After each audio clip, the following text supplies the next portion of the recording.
नमस्कार, मैं सतपाल वर्मा HSAS अपने YouTube चैनल SP टॉक्स में आपका हार्दिक स्वागत करता हूं। दोस्तों, आज के वीडियो में हम पेंशन रूल पर चर्चा करेंगे, अर्थात Haryana civil services pension rule 2016। दोस्तों, इन रूलों को हमने पिछले 2 एपिसोड में भी चर्चा की थी, डिस्कस किए थे, और वो मेरे एपिसोड थे एपिसोड नंबर 6 और एपिसोड नंबर 7। आज का ये एपिसोड नंबर 14 है मेरा चैनल का। ध्यान रखें, जिन दोस्तों ने पिछले चर्चा नहीं सुनी है वो कृपया मेरा एपिसोड नंबर 6 और एपिसोड नंबर 7 पेंशन रूल पर चर्चा की गई थी, उनको जरूर देखें। आपको पिछला जो रूल पेंडिंग है आज से पहले के, उनका भी ज्ञान होगा। आज हम उसी क्रम में, पेंशन रूल के क्रम में आगे चलते हैं। हमारा आज की चर्चा का विषय है सर्विस क्वालिफाइंग फॉर पेंशन, अर्थात वो कौन कौन सी सेवाएं हैं जो पेंशन लेने के लिए रेकन की जाती हैं, शामिल की जाती हैं, मानी जाती हैं कि इन सर्विस पे पेंशन मिलेगी।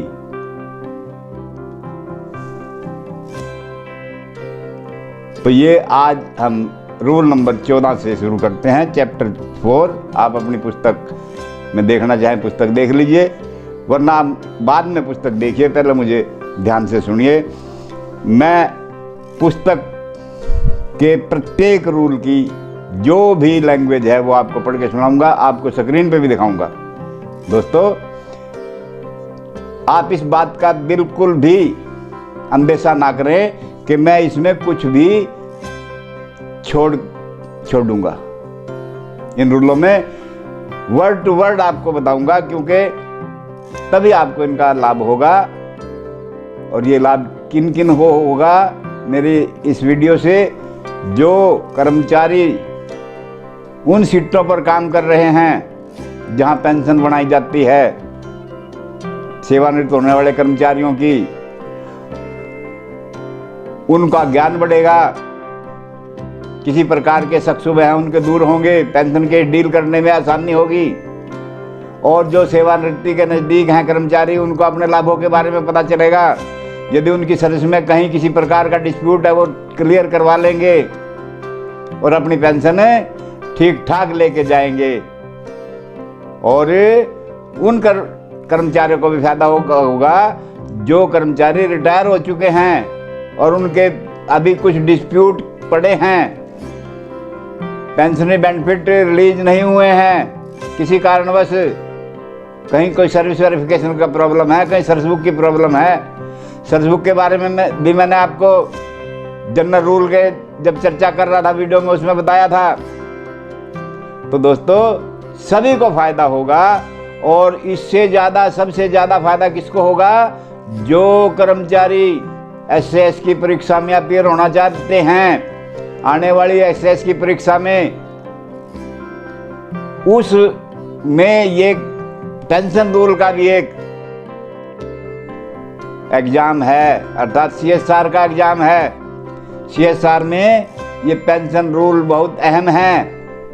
उन सभी कैंडिडेट, वो सारे कर्मचारी जो अभी SS में फ्रेशर हैं, प्रवेश करना चाहते हैं, एग्ज़ाम देना चाहते हैं, वो विशेष तौर पे मेरे इन वीडियो को, सभी वीडियो को ध्यान से देखें, क्योंकि रूलों पर बहुत बारीकी से चर्चा कर रहा हूँ दोस्तों मैं। और आप इस मेरे वीडियो को देख करके खुद मान रहे होंगे कि और कोई इतनी गहराई से चर्चा नहीं कर रहा है, तल्लीनता से चर्चा नहीं कर रहा है। इसलिए आप मेरे वीडियो को बिल्कुल भी स्किप ना करें, पूरा देखें। और इसके साथ साथ मैं आपसे ये भी निवेदन करूंगा कि आप मेरे वीडियो को लाइक भी करें, शेयर भी करें, और बेल आइकॉन का बटन प्रेस करके दोस्तों सब्सक्राइब भी करें। यदि अभी तक आपने नहीं किया मेरे वीडियो को, लाइक और शेयर तो तुरंत तुरंत करें और सब्सक्राइब भी अभी करें। पहले सब्सक्राइब करें दोस्तों और लाइक और शेयर करें। कर लिया? ठीक है दोस्तों, हम आगे चलते हैं वीडियो की। जो हमारी चर्चा का विषय है उस पर बिंदु है हमारा service qualifying for pension, chapter 4 के अंतर्गत आता है। रूल 14 से शुरू होता है दोस्तों, आप अपने स्क्रीन पे देख सकते हैं। इसमें कहा है रूल 14 के टाइटल है सर्विस क्वालिफाइंग फॉर पेंशन। वो कौन सी सर्विस है जो पेंशन के लिए अहर्क सेवाएं मानी जाएंगी, अर्थात कैलकुलेट की जाएंगी, शामिल की जाएंगी, जिनको शामिल करके पेंशन के लिए निश्चित समय निकलेगा कि इतने वर्ष की सर्विस का पेंशन का लाभ मिलना है। तो सुनिए ध्यान से। Sub rule number 1, the term qualifying service has been defined in chapter 2 of this rules. दोस्तों, हमने पिछला एपिसोड जो पढ़ा था, एपिसोड नंबर 6 में डेफिनेशन बताई थी मैंने सारी। रूल 8 में जो डेफिनेशन दी हुई हैं वो सारी की सारी मैंने आपको बताई थी।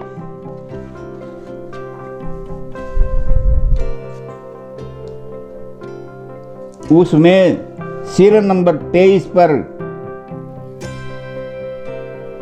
ये सर्विस क्वालिफाइंग की परिभाषा सरकार ने लिखी है।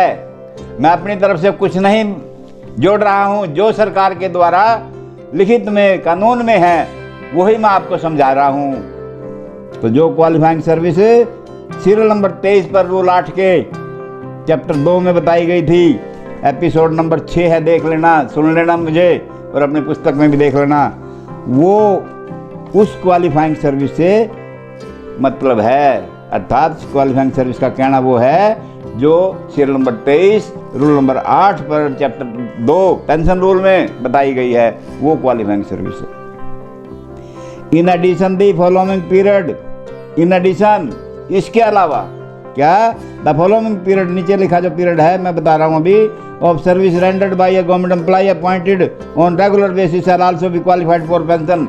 जो ये अब मैं पढ़ के सुनाऊंगा, ये सारा का सारा समय सेवा काल उसका पेंशन के लिए क्वालिफाइड होगा, अर्जित किया हुआ अर्थ होगा, योग्य होगा, पेंशन के योग्य होगा ये काल।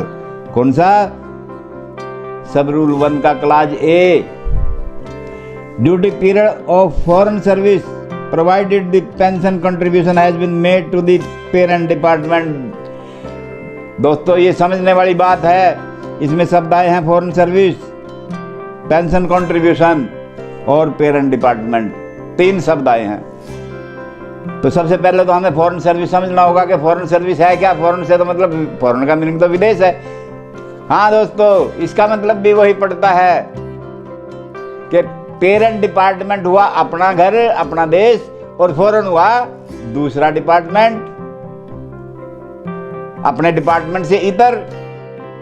और वो कौन सा है, फॉरेन सर्विस कौन सी है? वो फॉरेन सर्विस उसे कहा जाता है दोस्तों जिस सेवा को करते हुए कर्मचारी को जो वेतन मिलता है वो केंद्र सरकार या राज्य सरकार के संयुक्त कोष से ड्रा ना होता हो, अर्थात सरकारी खजाने से उसका वेतन ना दिया गया हो, किसी अन्य सोर्स से, सरकारी कोष से अलग, जैसे कि एमसी हैं, कॉरपोरेशन हैं, जहां ग्रांट नहीं मिल रही है, वो सारे के सारे फॉरेन सर्विस कहलाते हैं कि वहां पे कुछ समय के लिए कर्मचारी ट्रांसफर बेस पे चला जाता है। वो डिमांड करते हैं तो कोई जाना चाहता है चला जाता है, या विभागों से मांगे जाते हैं तो विभाग से भी चले जाते हैं। तो ऐसी अवस्था में दूसरे डिपार्टमेंट, उन डिपार्टमेंटों में या उन संस्थाओं में, उन ऑर्गेनाइजेशन में जहाँ पे सरकारी खजाने से वेतन का भुगतान नहीं होता, वो फॉरेन सर्विस कहलाएगी। वो वहाँ किया हुआ सारा काम, जितना समय काम करेंगे उस पीरियड को बशर्ते वहां से पेंशन कंट्रीब्यूशन, क्योंकि पेंशन तो अपने पेरेंट डिपार्टमेंट देनी है ना, तो आगे आएगा पेंशन कंट्रीब्यूशन का चैप्टर, फिर आप क्लियर समझेंगे। पेंशन कंट्रीब्यूशन है कि उस जो सरकारी कर्मचारी सेवानिवृत्ति के बाद पेंशन लेगा, उसमें उस पीरियड का जितना हिस्सा फॉरेन सर्विस का है, उस पीरियड का जितना परसेंटेज, जितना एक छोटा सा भाग पेंशन का बनता है, उसका अंशदान सारा का सारा कंट्रीब्यूशन है वो विभाग देगा, वो संस्थान देगा, वो ऑर्गेनाइजेशन देगा जहाँ पे मैं फॉरेन सर्विस करके आया हूँ। फॉरेन सर्विस का मतलब मैंने समझा दिया। बड़े ध्यानपूर्वक सुनना मेरे वीडियो को, स्किप मत करना, एक एक लफ्ज को समझाऊंगा अपने तजर्बे के हिसाब से। सब आगे क्लास बी, इसमें बताया था period of suspension, dismissal, removal, compulsory retirement followed by reinstatement and treated as duty or such period allowed to be converted into leave of the kind due shall also qualify for pension up to the extent it is admissible under the rule। वो समय सारा, वो period, वो सेवा काल कौन सा? Suspension का, जिस दौरान कई बार कर्मचारी सस्पेंड किया जाता है किसी भी कारण से, एडमिनिस्ट्रेटिव ग्राउंड पर, उसकी नालायकी की वजह से, काम में कोताही की वजह से, या किसी अन्य कारण से, किसी धोखाधड़ी से, या किसी उसने कोई एम्बेजलमेंट किया, गबन किया है, इस प्रकार की बातें यदि सेवा काल में हो जाती हैं तो सस्पेंड कर दिया जाता है, निलंबित कर दिया जाता है, अपने कार्य से अलग कुछ कर दिया जाता है, उसकी इंक्वायरी वगैरह होती है। वो चैप्टर भी आएगा पनिशमेंट अपील रूल में, उसका वीडियो बड़ा ध्यान से सुनना दोस्तों, बहुत गहरी बातें हैं और सारा का सारा प्रोसीजर दिया हुआ उसमें डिसिप्लिनरी एक्शन लेने का, वो मैं आपको एक एक वर्ड समझाऊंगा। तो इसलिए दोस्तों मेरे वीडियो को ध्यान से देखें और सब्सक्राइब करना ना भूलें। मेरे वीडियो को लाइक भी अवश्य करें और शेयर भी करें ताकि मेरा हौसला अफजाई बनता रहे। दोस्तों मैं जितनी मेहनत कर रहा हूं, आप मुझे उसके बदले में कम से कम सब्सक्राइब दीजिए, लाइक दीजिए, शेयर करिए मेरे वीडियो को। तो वो सारा पीरियड कौन सा? सस्पेंशन के दौरान का, या कभी डिसमिस कर दिया गया, डिसमिसल हो गया है वो, या रिमूवल, नौकरी से निकाल दिया गया है वो, या कंपलसरी जबरन रिटायर कर दिया गया, कंपलसरी रिटायरमेंट फॉलोड बाय रीइंस्टेटमेंट। ये होने के बाद फिर जब वो बहाल हो जाता है, रीइंस्टेट हो जाता है, वो फॉलोड, तुरंत वो बहाली हो गई, ये सारा हो गया suspension, dismissal, removal, compulsory retirement, ये होने के बाद वो बहाल हो जाता है। तो वो जो उस काल अवधि का पीरियड है इन मामलों में, और कंपिटेंट अथॉरिटी के द्वारा वो ड्यूटी ट्रीट कर लिया गया है, वो सारा का सारा पीरियड क्वालिफाइंग फॉर पेंशन होगा। कितने, या वो ड्यूटी ट्रीट कर लिया गया, या उस पीरियड को उसकी ड्यू छुट्टियों में, किसी भी प्रकार की छुट्टियां ड्यू है उसमें बदल दिया जाता है। वो भी चैप्टर आएगा आगे, सस्पेंशन के चैप्टर में आएगा, लीव का ड्यू का, कन्वर्शन का, वो अलग वीडियो आ रहा है, वहाँ समझाऊंगा मैं आपको। तो इसका मतलब ये है, थोड़ा सा क्लियर कर दूं कि सस्पेंशन पीरियड को कंपिटेंट अथॉरिटी के द्वारा घोषित किया जाता है कि ये इसको ड्यूटी मानना जाएगा या ड्यूटी नहीं मानना जाएगा, अर्थात या इसको मैं लीव में कन्वर्ट करता हूं, उसकी लीव काइंड ड्यू में, जो उसकी छुट्टियां ड्यू हैं सर्विस बुक में, पक्की छुट्टियां, वो छुट्टियां कट जाएंगी और उसको वेतन मिल जाएगा। उस हिसाब से जो भी छुट्टियां उसकी सैंक्शन होंगी, हाफ पे लीव होंगी, फुल पे लीव होंगी, एक्स्ट्राऑर्डिनरी लीव होंगी, उसके हिसाब से उसका हिसाब किताब हो जाएगा, वो अलग चैप्टर है। तो दोस्तों यदि वो छुट्टियां घोषित की गई हैं वो, या उसको ड्यूटी ट्रीट किया गया है, इन दौरान वो सारा पीरियड उसका पेंशन के काबिल होगा। और छुट्टियां कितनी? उतनी छुट्टियां रूल के अनुसार जो उसको, जिनका वो पात्र है, रूल से बाहर नहीं, जो रूल में छुट्टियां हैं उसके हिसाब से ही उसका ये छुट्टियों में कन्वर्ट कर दिया गया ये पीरियड, उसकी भी वेतन मिलेगा, जो भी कंपिटेंट अथॉरिटी ऑर्डर करेगा उसके हिसाब से। तो कहने का भाव ये हो गया कि suspension, dismissal, removal, compulsory retirement के बाद यदि जब वो बहाल होता है, तो दोस्तों मैंने अपने तजर्बे में लिया है, देखा है सर्विस के दौरान क्या कि पेंशन के बाद जब वो बहाली होती है उसकी, उस सस्पेंशन पीरियड को बहुत सारे मामलों में देखा मैंने, उसका जिक्र नहीं आता। बहाली कर देती है अथॉरिटी, लेकिन जिक्र नहीं आता। वो हमारे जो साथी डीलिंग हैंड हैं उनके लेवल पे कोई कमी हो, भूल जाते हैं, या कोई और कारण हो सकते हैं, या लैकनेस ऑफ नॉलेज हो सकती है, वही लिखना भूल जाते हैं बहाली के ऑर्डर में कि इसका सस्पेंशन पीरियड का क्या ट्रीटमेंट किया जाएगा। उससे क्या होता है कि लेटर स्टेज पे जब रिटायरमेंट का समय आता है तो वो कर्मचारी का संकट खड़े हो जाते हैं उसका रेकनिंग करने में, उसके पीरियड को फॉर पेंशन के लिए। उस समय फिर वो बातें याद आती है कि हाँ, फिर सियाने आदमी से मिलते हैं, हमारे जैसे बुजुर्गों से पूछते हैं जी क्या करें। समाधान उसका भी है, फिर वो उस अथॉरिटी को ढूंढना पड़ता है, उस दफ्तर में जाना पड़ता है जहाँ काम किया है, वहीं से ऑर्डर होगा दोबारा। उसमें फिर थोड़ा दिक्कत आती है। काम तो होते हैं क्योंकि एज पर रिकॉर्ड होते हैं, वो रिकॉर्ड निकलता है, लेकिन दोस्तों समय समय पे साथ करवा देना चाहिए। इसीलिए आजकल सरकार ने क्या कर रखा, HRMS निकाल दिया है। HRMS में हर एंट्री होती है, ताकि इसीलिए कि कर्मचारी को किसी प्रकार का कष्ट ना हो, उसकी सारी एंट्रीज सर्विस बुक में दर्ज हो जाए। ऑनलाइन हो गई अब तो सारी की सारी, आप लोगों को सबको मालूम है इस बारे में। चलते हैं क्लास सी पर। सी में बताया है any other period of service treated as duty for the purpose of pension by the competent authority. इसके अलावा जो बताया गया, इनके अलावा यदि कोई और अन्य भी ऐसा कोई सेवा काल है जिनको कंपिटेंट अथॉरिटी ये घोषित कर दे कि ये पेंशन के काबिल है, अर्थात ये पेंशन की गणना करने के लिए योग्य पीरियड है, वो भी शामिल होगा। इसके अलावा दोस्तों class D the period of departmental training.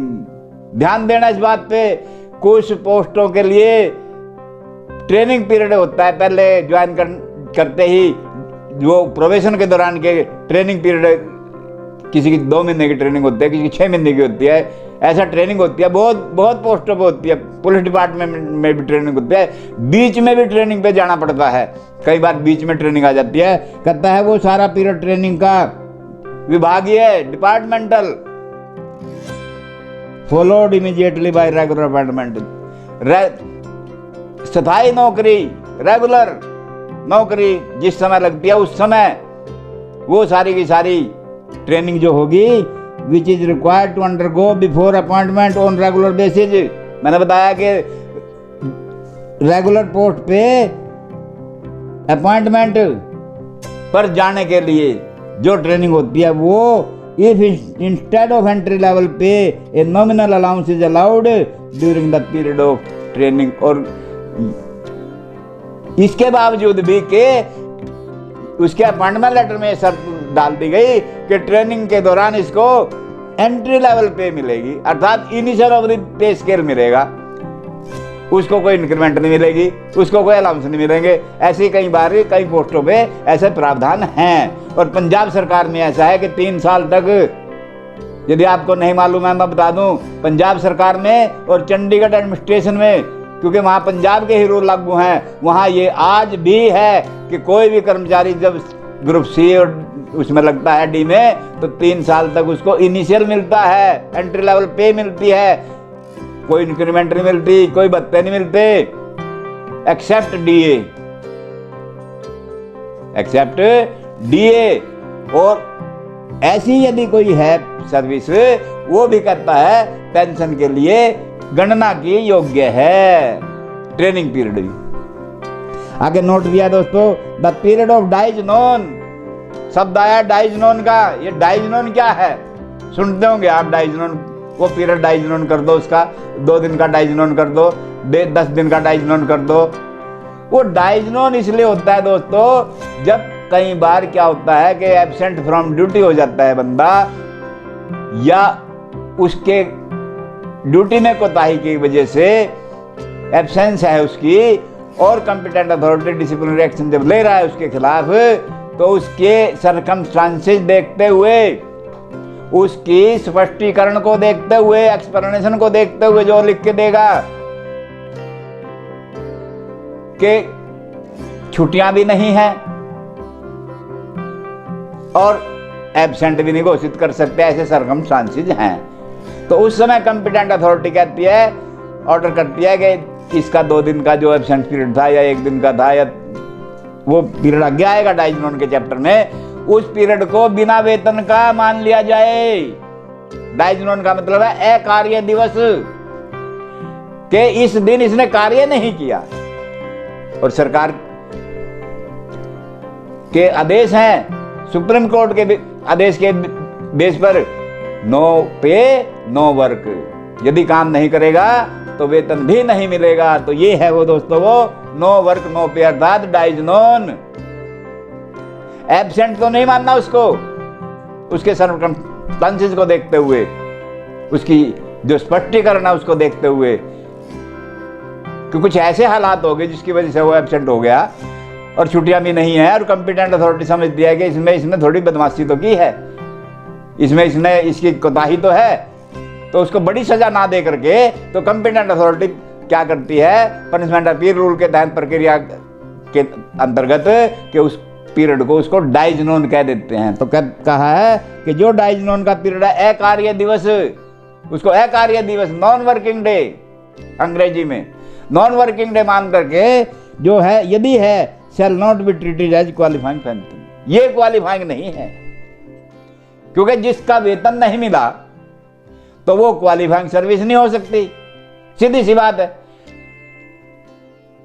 कई बार एक्स्ट्रा ऑर्डिनरी लीव ऐसी सैंक्शन होती है ऑन मेडिकल ग्राउंड, वो अलग बात है, वो अलग पॉइंट आएगा आगे कि जो extra ordinary leave with medical certificate हैं वो इंक्रीमेंट में भी शुमार होती हैं, वहां उसका माइनस नहीं होती, आप सबको पता है।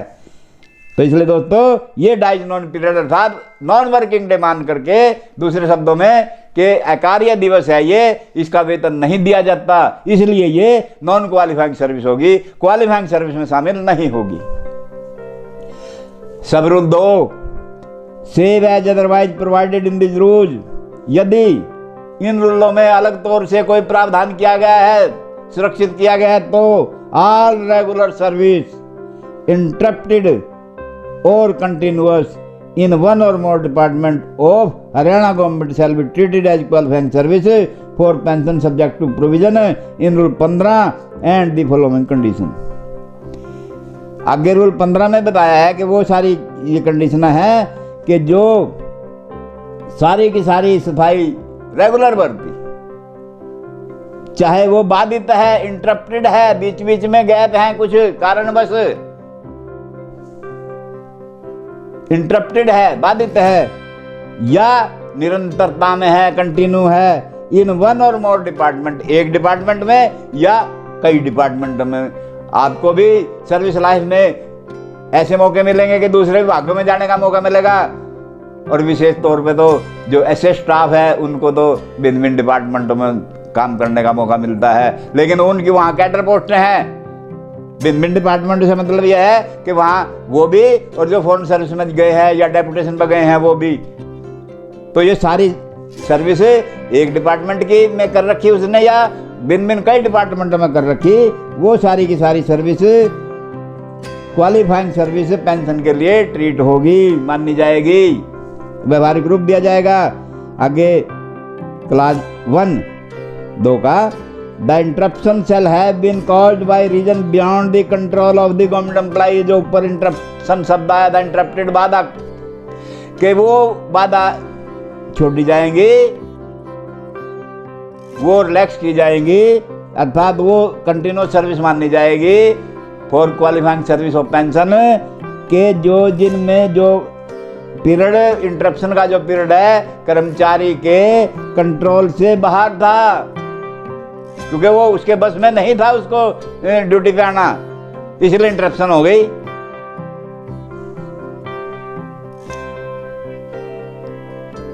Class 2 service preceding the interruption shall be minimum of 2 years और मोर। लेकिन जो इंटरप्शन है उससे पूर्व प्रीसीडिंग, उस इंटरप्शन से पहले, यदि ये इंटरप्शन बीच में छोड़नी है तो शर्त ये है कि उस इंटरप्शन से पहले प्रीसीडिंग द इंटरप्शन, वो सर्विस उसकी 2 साल से ज़्यादा, कम से कम 2 साल से ज़्यादा होनी चाहिए। 1 साल के बाद इंटरप्शन कर दी 2 दिन के बाद इंटरप्शन कर दी, 6 महीने के बाद इंटरप्शन कर दी, वहाँ सरकार कहती है नो, वहाँ नहीं, उसको नहीं मानना जाएगा। हाँ, शर्त यह है कि उस इंटरप्शन से पहले की सर्विस, उसकी सेवा काल मिनिमम 2 वर्ष का होना जरूरी है।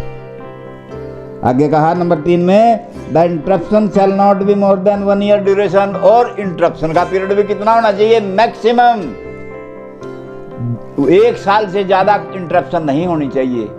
देखिए ध्यान से सुनेंगे तो आप समझेंगे इस बात को, मैं कितना बड़ा अच्छे ढंग से समझा रहा हूं। फिर दोबारा समझाता हूं कि यदि इंटरप्शन इन सर्विस है और क्वालिफाइंग सर्विस रेकन कर रहे हैं, आप बैठे हुए गणना कर रहे हैं, तो आप गणना करते हुए देखते हैं कि किसी का इंटरप्शन 15 दिन का आ गया या 6 महीने का आ गया, तो उसको इस रूल में कहा है 2 में कि उसको हम कंटिन्यू मान लेंगे, इंटरप्शन को पेंशन के लायक मान लेंगे, बशर्ते के 1 साल से ज़्यादा की इंटरप्शन ना हो और उस इंटरप्शन से पहले की जो सर्विस है उसकी 2 साल से ज़्यादा हो, 2 साल से कम ना हो, तब ये ऐसा मानना जाएगा। और तीसरा कारण है, कर्मचारी के बस से बाहर की बात हो, मजबूरन उसको कोई घर में बीमार हो गया, वो खुद बीमार हो गया, छुट्टियां हैं नहीं, इंटरप्शन आ गई उसकी सर्विस में, तो ऐसी सर्विस जो उसके बस से बाहर थी वो सारी की सारी कंटिन्यू मानी जाएगी for calculation of qualifying service for pension. सब रूल 3, द एडहॉक सर्विस। अब देखिए कि अब भिन्न भिन्न नाम आएंगे दोस्तों। पहले रेगुलर सर्विस आई, पता है आपको, मुझे मालूम है आपको इनका मतलब पता है, फिर भी मेरा फर्ज है दोबारा क्लियर करना कंसेप्ट को। आगे नाम आया the ad hoc service followed by regularisation shall also be counted as qualifying service for pension subject to provision of rule 15। आगे 15 भी पढ़ेंगे हम। The period of break between, rule 15 तक रहते हैं अभी, फुल स्टॉप आ गया। The ad hoc service followed by regularisation shall also be counted as qualifying service for pension subject to provision rule 15, कि वो सारी एडहॉक की सर्विस तदर्थ आधार पर की गई सर्विस जो रेगुलर की परिभाषा में नहीं आती, वो service but followed by regular appointment, तुरंत बाद वो रेगुलराइजेशन होगी उसकी, उसी पोस्ट पे रेगुलराइज होगा किसी भी तरह, बाय एनी अदर मीन्स, किसी भी तरह से वो हो गया रेगुलर। शर्त यह है कि रेगुलर होना चाहिए, क्योंकि पेंशन रेगुलर के लिए है, तो कहा कि वो सर्विस शामिल कर लेंगे हम पेंशन के लिए जो उसने रेगुलर होने से पहले सर्विस की थी एडहॉक बेस पर। आगे कहा the period of break between 2 or more spell of service shall be omitted subject to provision in sub rule 2 above. Sub rule 2 above में बताया था इंटरप्शन, अब आया है ब्रेक। ब्रेक भी इंटरप्शन जैसी है। वहां वो ब्रेक क्या है, कई बार अपॉइंटमेंट में ऐसा होता है कि ब्रेक आ जाती है सर्विस करते करते, कि किसी भी कारण से 2 या 2 से ज्यादा स्पेल में ना, टुकड़ों में, सर्विस के सेवा काल के हिस्सों में 2 स्पेल या 2 से ज्यादा स्पेल में भी यदि कोई ब्रेक इन सर्विस है, उसको क्या कर लेंगे हम, विलोप कर देंगे, ओमिट कर देंगे उसको।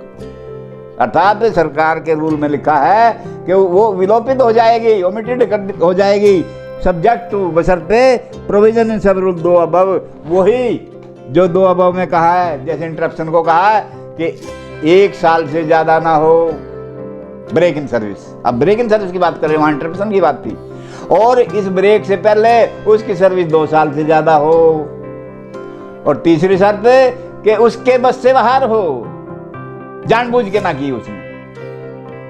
जो इंटरप्शन की शर्तें हैं वही ब्रेक इन सर्विस की शर्तें हैं। यदि वो ऐसा है तो उसको भी हम 2 या 2 से ज्यादा स्पेल में मान लेंगे, अर्थात वो गणना करने के योग्य मान लेंगे उसको। सब rule 4, the service paid from contingencies. अब देखिए मैंने कहा था ना भिन्न भिन्न प्रकार की सर्विस आएंगी, और हो सकता है आपने इनके मतलब जानते हो सकता नहीं भी जानते हो, लेकिन आज मैं सारे क्लियर करूंगा अपने वीडियो में। जितने भी मेरे वीडियो आ रहे हैं मैं सब में बातें क्लियर करूंगा, क्योंकि मेरा ध्येय है आप लोगों को ज्ञान देना। जो सरकार के नियम है उनका ज्ञान आप तक पहुंचे, आप लाभान्वित हो सकें और दूसरों को भी लाभान्वित कर सकें। आप उन सीटों पर काम कर रहे हो बैठे हुए। और मैंने सबसे पहले इंट्रोडक्शन में कहा था अपने वीडियो में कि कोई भी नियम कर्मचारी का नुकसान नहीं करता। ये मेरा दावा है, कोई नियम नुकसान नहीं करता। नुकसान हमारे से हो जाता है, हम उसका मतलब कुछ और अनर्थ कर देते हैं, अर्थ काम, तभी नुकसान होते हैं। और यदि कोई एक बार किसी का नुकसान होगा वो डिस्प्यूट में चला जाता है दोस्तों, उससे निकलना बड़ा मुश्किल हो जाता है। क्योंकि कोई भी आदमी जिम्मेवारी नहीं लेता, वो सोचता है कि मैं क्यों जिम्मेवारी लूं। इसलिए दोस्तों ये भी कहूंगा कि आप जल्दबाजी में मामले ना सुलझाएं, तत्पर तो रहें, डिले मत करें, लेकिन इतनी भी जल्दी ना करें कि किसी का अहित हो जाए। यदि आपको उसके बारे में कोई ज्ञान लेना है, आप अपने सीनियर से बात करिए। दूसरे विभाग में सीनियर बैठे हैं, यदि आपके विभाग वालों से बात नहीं बनती, दूसरे विभाग में बैठे एसएस पर्सनल पे जाइए।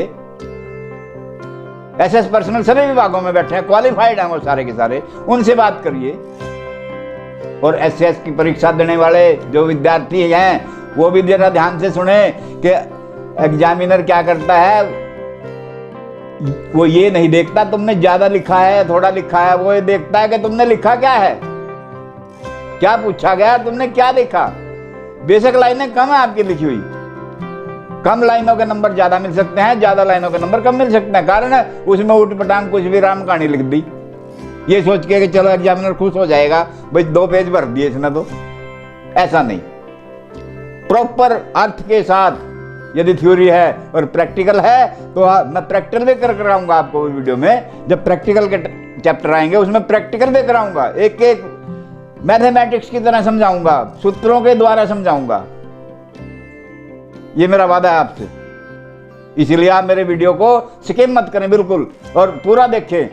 और यदि अभी तक आपने मेरे वीडियो को सब्सक्राइब नहीं किया दोस्तों, तो मेरे चैनल को बेल आइकॉन का बटन प्रेस करके सब्सक्राइब करें और मेरे वीडियो को तुरंत लाइक और शेयर भी करें।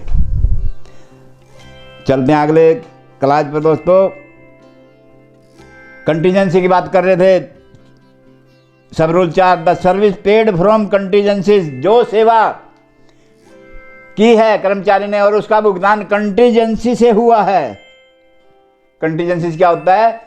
फुटकर खर्चों का बजट, समझ रहे होंगे आप। कंटीजेंसी का बजट मिलता है, उसमें से यदि भुगतान हुआ है डीसी रेट पर होता है, पार्ट टाइम को होता है, और वो followed by regularisation rendered by a government employ retiring from service on और आफ्टर दी 12 दिसंबर 1997। ध्यान रखना, याद रख लो ये डेट, 12 दिसंबर 1997 के बाद जो आदमी रिटायर हुए हैं और उन्होंने कंटीजेंसी की सेवाएं की हैं और बाद में रेगुलर हो गए और फिर रिटायर हुए, वो सारी की सारी service shall count as qualifying service provided service shall have been, वो सारी सर्विस पेंशन के योग्य काउंट होगी, क्वालिफाइंग सर्विस के योग्य होगी, बशर्ते के ये बात ने क्या,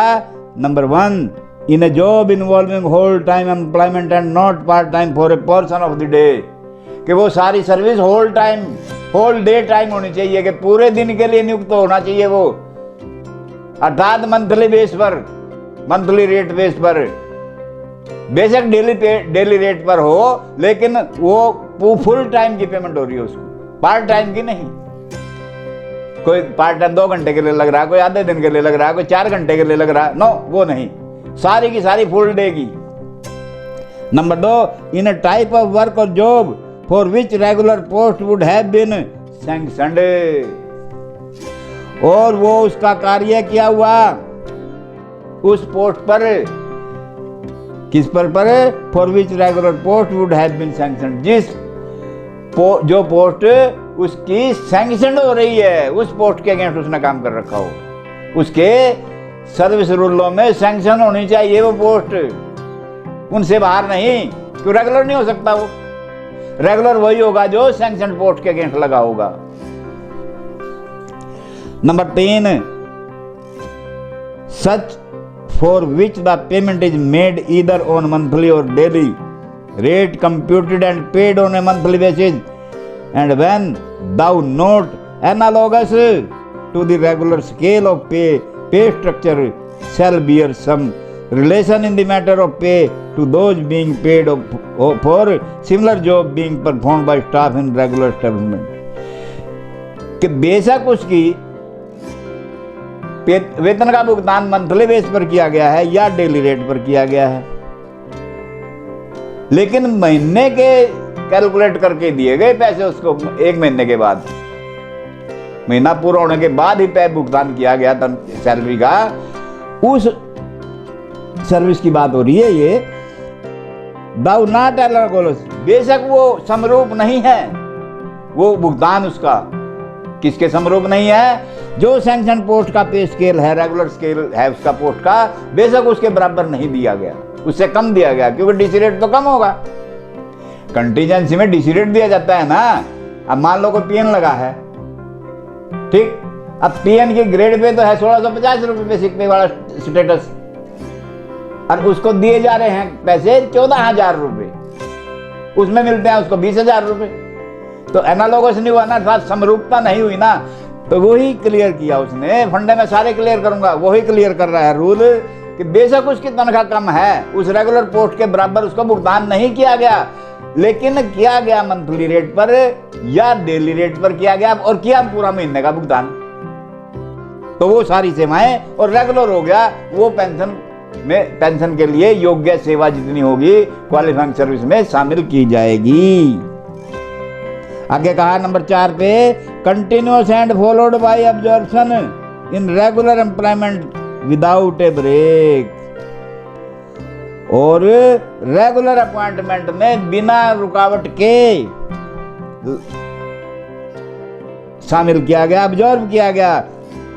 पहले वो कंटिन्यूअस था, रुक रुक के नहीं, रुक रुक के नहीं कि 4 महीने के लग गया, फिर 3 महीने के लिए छोड़ हटा दिया, फिर 2 महीने के लिए रख दिया, ऐसा नहीं, कंटिन्यू होना चाहिए, फॉलोड बाय रेगुलर, और ऑब्जर्वेशन हुई है। ऑब्जर्वेशन तो तभी होगी ना एम्प्लॉयमेंट में। तो ठीक है दोस्तों, समझ गए। अब आगे चलते हैं।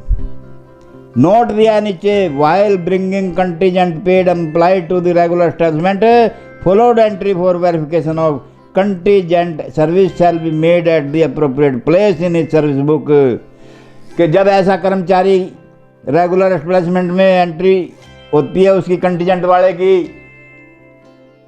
रेगुलर के ऑर्डर होते हैं, तो वहां ये इंदराज कर देना चाहिए, करना होगा,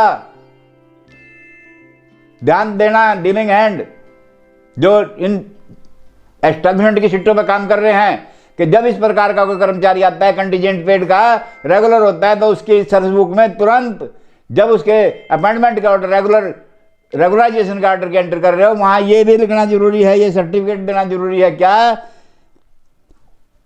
आपकी किताब में लिखा है, स्क्रीन पे भी देख लें, सर्विस फ्रॉम इतने टू इतने paid out of contingency verified from acquittance roll and office copy of contingent bills, ये लिखा होगा तो पेंशन के लिए काबिल माना जाएगा, अन्यथा वहां रैकनिंग नहीं होगी। ये सारी बातें बारीकियां हैं, ध्यान देने वाली बात है। हम क्या करते हैं, स्किप कर जाते हैं एंट्रियों को, या तो हमें ज्ञान नहीं होता या हम किसी और कारण से, लेकिन स्किप नहीं करने कोई एंट्री करना लाभदायक है। फालतू एंट्री अच्छी बात है, कम एंट्री नुकसानदायक है। आगे लिखा, अब entry shall be signed by the head of office with date. ये जो सर्टिफिकेट दिया गया, कहता है ये हेड ऑफ ऑफिस सत्यापित करेगा, वो करेगा अपने सिग्नेचर के साथ, और डेट डाल देगा किस दिन उसने एंट्री डाली। दोस्तों, सरकार का रिकॉर्ड बेहतर तरीके से मेंटेन करना चाहिए, उसमें कर्मचारी का लाभ भी तो निहित है, सरकार का हित भी निहित है उसमें, कि सरकार की तरफ से किसी को कोई नुकसान ना हो और ना ही सरकार को नुकसान हो किसी की भुगतान करने के लिए। हमने दोनों का हित करना है, सरकार का भी और कर्मचारी का भी। लेकिन करना कैसे है? एज पर रूल, जो रूलों में लिखा हुआ उसके अनुसार ही करना है। आगे दोस्तों sub rule 5, the entire service rendered by an employ as work charge. एक और प्रकार की सर्विस आ गई, वर्क चार्ज। आजकल तो नहीं है, पहले थे वर्क चार्ज। कहीं इक्का दुक्का आज भी हैं, जैसे कि पब्लिक हेल्थ डिपार्टमेंट हो गया, इरिगेशन डिपार्टमेंट हो गया, PWD-BNR हो गया, वन विभाग है। ऐसे हैं जहां पे काम के अगेंस्ट वर्क चार्ज, वर्क को चार्ज होने वाले, किसी प्रोजेक्ट को उनकी तनख्वाह चार्ज होती है। वर्क चार्ज का मतलब है उनका वेतन किसी प्रोजेक्ट को चार्ज हो रहा है। द एंटायर सर्विस, पूरी complete entire, rendered by an employ as work charge shall be reckon toward pension. Pension के लिए गणना की सेवा काल में शामिल की जाएगी, बशर्ते प्रोविजन क्या है, प्रोवाइडेड क्या, number 1 such service is followed by regular appointment. वो सारी वर्क चार्ज वो आदमी रेगुलर हुआ हो तभी तो पेंशन के लिए काबिल होगा। लेकिन साथ में ये भी है कि वो 1/1/2006 से पहले रेगुलर हुआ होगा, क्योंकि ये पेंशन के रूल लागू इन पर होते हैं जो 1/1/2006 से पहले नियुक्त है, चाहे वो रेगुलराइजेशन है सरकार की नीति से, या अपॉइंटमेंट हो रही उनकी, या ट्रांसफर बेस पे आ रहे हैं, एज द केस में भी। दूसरे क्लास में कहा है period of break between 2 or more spell of service shall be omitted subject to provision sub rule 2। वही कि उसकी ब्रेक इन सर्विस यदि कोई है 2 या 2 से ज्यादा स्पेल में, वही जो ऊपर सब रूल 2 में लिखा गया कि उसकी ब्रेक से पहले 2 साल से ज्यादा सर्विस हो, टोटल ब्रेक उसकी 1 साल से ज्यादा ना हो, और ब्रेक उसके बियॉन्ड कंट्रोल हो। ये इन 3 शर्तें हर जगह लागू होंगी। नंबर 3 पे कहा है such service is a whole time appointment and not part time और पोर्शन। ऊपर भी कहा है, कंटीजेंसी में भी कहा था कंटीजेंट पेड को, और वर्क चार्ज को भी ये कहा गया उसकी होल टाइम सर्विस होनी चाहिए, पार्ट टाइम नहीं होनी चाहिए, या पोर्शन ऑफ डे के लिए नहीं होनी चाहिए था, 2 घंटे के लिए, 4 घंटे के लिए, 1 घंटे के लिए, ऐसा बिल्कुल नहीं होना चाहिए।